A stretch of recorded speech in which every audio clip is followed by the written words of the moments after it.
أعوذ بالله من الشيطان الرجيم. بسم الله الرحمن الرحيم. قال الله تبارك وتعالى في القرآن المجيد والفرقان الحميد: إنا أعطيناك الكوثر فصل لربك وانحر إن شانئك هو الأبتر. محترم حضرات، اللہ جل شانہ و احسان مستقر ہے کہ اس نے ہم لوگوں کو زندگی عطا فرمائی. یہ پوری کی پوری زندگی بہت قیمتی ہے، اس کی ہمیں قدر کرنا چاہیے.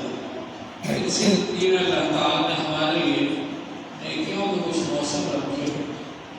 ان نیکیوں کے موسموں میں سے یہ عشرہ ذی الحجہ ہے جو آنے والا ہے، جس کے بارے میں حضور پاک صلی اللہ علیہ وآلہ وسلم نے ارشاد فرمایا: یعدل صیام کل یوم منہا بصیام سنۃ.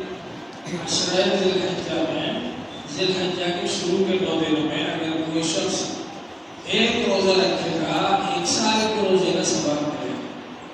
وقیام کل لیلۃ منہا کقیام لیلۃ القدر. اور ہر رات کی شب بیداری اور عبادت کا ثواب شب قدر کی برابر ہے. ایک رات اگر کوئی عبادت کرے گا اس کو شب قدر کے برابر ثواب ملے گا. اور حضور پاک صلی اللہ علیہ وآلہ وسلم نے ارشاد فرمایا کہ ان 9 دنوں کے اندر، ان 10 دنوں کے اندر ایک ایک نیکی کا ثواب 700 نیکیوں کے برابر کر دیا جائے. ایک نماز پڑھیں گے 700 نماز کا ثواب ملے گا. کیوں؟ اس لیے کہ عشرہ ذی الحجہ کی نماز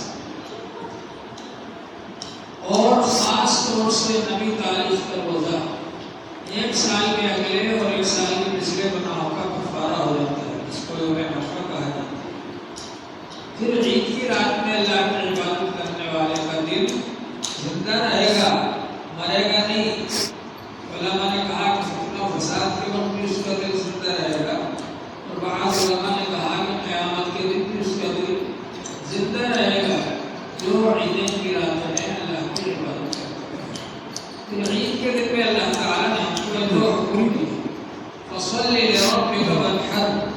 ایک ہی کی نماز پڑھیے اور ایک ہی کی قربانی کیجیے. عید کی نماز پڑھنا بھی واجب ہے اور قربانی کرنا بھی واجب ہے. حضور پاک صلی اللہ علیہ وآلہ وسلم نے ارشاد فرمایا کہ ما من عمل ابن آدم احب الی اللہ فی یوم النحر من احراق الدم. اللہ تعالیٰ کو یوم النحر میں انسان کا سب سے زیادہ قیمتی عمل، سب سے زیادہ محبوب عمل قربانی ہے.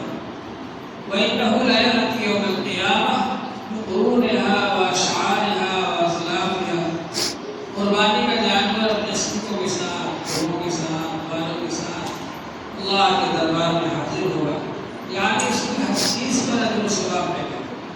وَإِنَّ الدَّمَ لَا يَقَعُ عَلَى اللَّهِ بِمَكَانٍ قَبْلَ أَن يَقَعَ عَلَى الْأَرْضِ. اور قربانی کا خون زمین پر گرنے سے پہلے اللہ تعالیٰ کی بارگاہ میں مقبول ہو جاتا ہے. وَطَيِّبُوا بِهَا نَفْسًا. تو خوشدلی کے ساتھ قربانی کیا، اہتمام کے ساتھ، خوش ہوتے ہوئے کہ اللہ تعالیٰ نے ہم کو اس کا موقع عطا فرمایا، اس قابل بنایا، لہٰذا ہم کو قربانی کرنا چاہیے. خوش ہوتے ہوئے قربانی کرنا چاہیے، بوجھ سمجھتے ہوئے نہیں. اور حضور کے پاس مال ہے پھر بھی قربانی نہیں کرتا تو اللہ تعالیٰ اس سے بہت زیادہ ناراض ہے. تو قربانی اہتمام سے کرنا چاہیے، خوشدلی کے ساتھ کرنا چاہیے.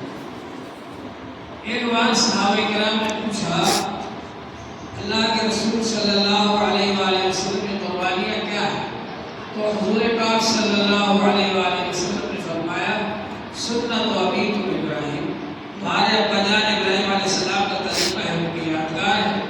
صحابہ کرام نے پوچھا ما لنا فیہا یا رسول اللہ، ہمارے لیے اس میں کیا اجر و ثواب ہے؟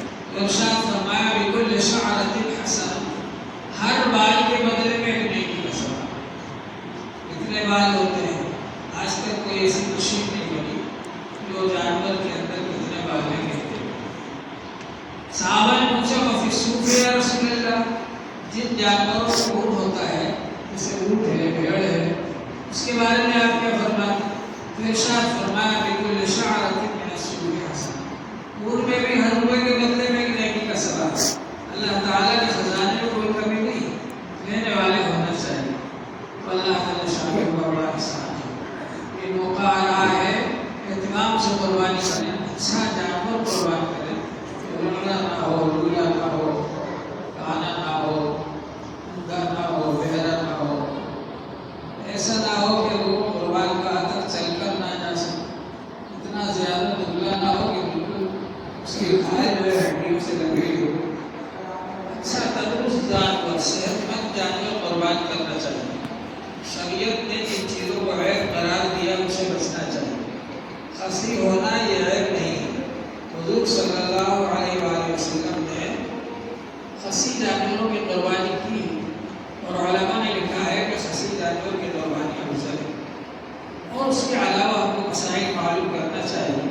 بکرا ہے پورا 1 سال کا ہونا ضروری ہے، ہونا ہے بھینس ہے اس کے 2 سال پورے ہونا ضروری ہے۔ اگر 1 سال بکرے کا ابھی پورا نہیں ہو رہا ہے تو جب تک اس کا سال پورا نہ ہو جائے اس وقت تک اس کی قربانی نہیں ہوگی۔ یہ تمام مسائل ہیں روشنی صحیح علماء کے نام سے، اور اس کی روشنی میں عمل کرنا چاہیے تاکہ ہماری قربانی صحیح ہو۔ اللہ تبارک و تعالی ہم سب